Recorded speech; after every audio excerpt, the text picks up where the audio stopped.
We're here today at the Harrison Spinks farm. We have the Princess Royal coming to bring our King's Award that we won for sustainability, which we're so proud of.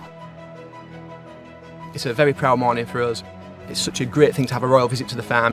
It really is true recognition for all the hard work that goes on here, producing all of these beautiful natural fillings.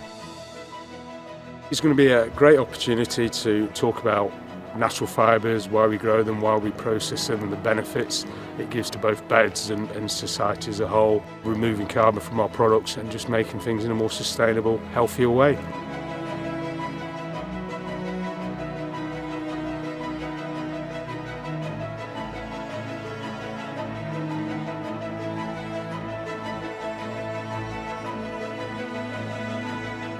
It's just so great to be recognised for all those efforts. There's a lot of work goes into our product. It's left everybody proud of what they've achieved.